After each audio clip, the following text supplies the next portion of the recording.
Дел од заболените од корона во Скопје го посочиле осомничениот ФК од Скопје дека имале средба со него и со неговото семејство пред да им биде откриен коронавирусот, потврдија за Телма извори од истрагата.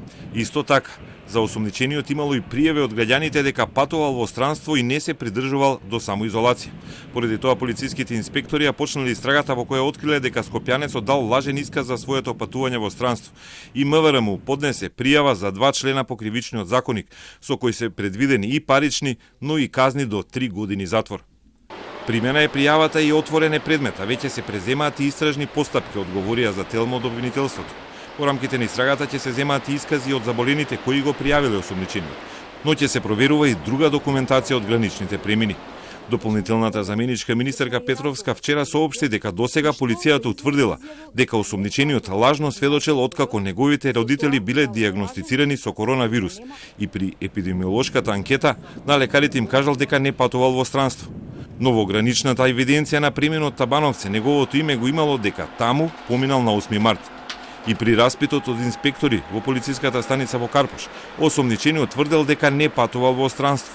Скопјанецот уште кога влегол во државата на 8 март бил информиран за прогласената епидемија и ја потпишал обврската за самоизолација, но потоа не се придржувал на неа. Неговите родители беа потврдени за заразени на 17 и на 18 март и во епидемиолошките анкети и на Facebook статуси тврдеа дека се заразени од бизнис партнери дојдени од Србија.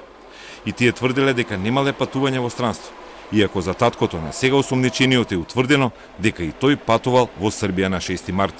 По епидемиолошките анкети, истражувањето на лекарите се насочило во правец на Србија, иако всушност заразените имале патување во странство кое го сокриле од епидемиолозите. Во моментот, осомничениот ФК е во самоизолација. Тој скопски кластер на заболени, предизвикан од семејството на собственик на фирма од Скопски Карпош, најбрзо растеше поради доцното откривање на првиот заболен и досега има заразени од фабриката на осомничениот, од друга скопска фабрика која исто се наоѓа во Карпош, како и заболени во Србија.